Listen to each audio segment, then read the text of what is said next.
ఇంకో నెంబర్ అండి దేవిప్రసాద్ గారు. చెప్పండి టీవీ గారు. అంటే ఈ ఎపిసోడ్లో సరే ఆనాడు కాళేశ్వరం అది ఆరు మీద కూడా ఏటీఎం లాగా ఉపయోగపడ్డాయి అన్నారు. దాని మీద కూడా ఆనాడు కూడా చర్చ జరిగింది. ఇవాళ ఫోన్ ట్యాపింగ్ వ్యవహారం సరే వాళ్ళిద్దరూ రావటం లేదు. వాళ్ళిద్దరూ అక్కడి నుంచే న్యాయస్థానాల్లో పిటిషన్లు వేసుకోవటమో లేకుంటే కారణాలు హెల్త్ బాగాలేదనో ఇంకోటో కారణాలు ఏమైనా రావట్లేదు. వాళ్ళు రాకుండా ఈ కేసు పోదు అనేది ఫోన్ ట్యాపింగ్కి సంబంధించిన అంశం. ఇక రెండోది ఈ కార్ రేసింగ్ గొర్రెలకు సంబంధించింది ఏసీబీ విచారణ జరుగుతుంది. ఈడీ కూడా రెండిట్లో కూడా ఈడీ కూడా ఎంటర్ అయింది. ఎందుకంటే దాంట్లో కొంత ఆర్బీఐ నిబంధనలు అన్నీ అంటే ఎందుకంటే ఆ కంపెనీ ఈ కార్ రేసింగ్ గొర్రెలది కాదు కానీ ఈ కార్ రేసింగ్లో విదేశీ సంబంధించిన కంపెనీ కాబట్టి ఈడీ కూడా ఎంటర్ అయినటువంటి పరిస్థితి. ఇది చివరికి పొలిటికల్ టర్న్ తీసుకుంది. ఎట్లా చూడాలి దీన్ని?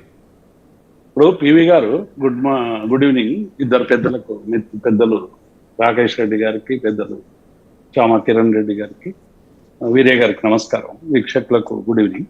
నేను ఏమంటున్నా, ఈ నిన్న రేవంత్ రెడ్డి గారు శాసన మండలి ఎన్నికల సందర్భంగా కరీంనగర్లో చేసినటువంటి ఒక రాజకీయ ప్రసంగం అంటే ఇక్కడ గ్రాడ్యుయేట్ ఓటర్లను, యువకుల్ని లేకుంటే ఆ ఎన్నికల్లో మరి ఎందుకు అంత భయకంపితులు అవుతున్నారో రేవంత్ రెడ్డి అర్థం కాదు. కానీ ఆ ఎన్నికల్లో గెలవాలి, తప్పకుండా గెలవాలి, ఎట్టి పరిస్థితుల్లో కూడా గెలవాలి అనేటువంటి దాంతో ముఖ్యమంత్రులు ఎవ్వరు కూడా నాకు తెలిసి ఇప్పటి వరకు పెద్దలు వారికి గుర్తుంటే సవరించాలి. కానీ తెలంగాణలో ఏ గ్రాడ్యుయేట్ ఎన్నికల్లో కూడా ముఖ్యమంత్రులు పోయి ప్రచారం చేసినటువంటి సందర్భాలు నాకైతే గుర్తులేవు. బహుశా రేవంత్ రెడ్డి గారు ఎందుకు అంత సీరియస్ గా తీసుకున్నారు అనేటువంటి విషయం ఆ పార్టీకి సంబంధించినటువంటి అంశం. ఏదేమైనా నిన్న వారు చేసినటువంటి వ్యాఖ్యానాలు ఎట్లున్నాయంటే బీజేపీ బీఆర్ఎస్ ఒక్కటై ఏదో మేము కేంద్ర మంత్రుల కాలు పట్టుకునో ఇంకొక పట్టుకోనో ఈ కేసుకు సంబంధించి రకరకాలుగా మాఫీ చేయించుకునేటువంటి ప్రయత్నాలు చేస్తున్నామని ఒక అభూత కల్పన అయినటువంటి ఆరోపణ నిన్న ఆ సభా వేదికగా చేసింది. ఇలా ప్రభుత్వాలు ఉన్నాయి ఎవరి పివి గారు?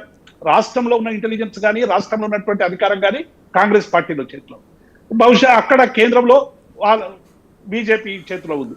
మేము ఎవరితో కుమ్ముక్కైనామనేటువంటి విషయాలు చెప్పాల్సినటువంటి వాళ్ళ లేకుంటే వాళ్ళు అప్పచెప్పినాకంటే 48 గంటలలో అరెస్ట్ చేస్తారట. అంటే ఏం చెప్పినా చెప్పకుండా అరెస్ట్ చేస్తారట.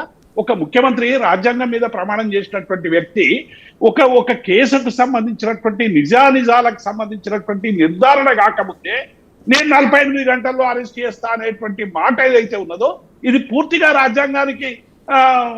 రాజ్యాంగాన్ని వయలేషన్ చేసినట్టే.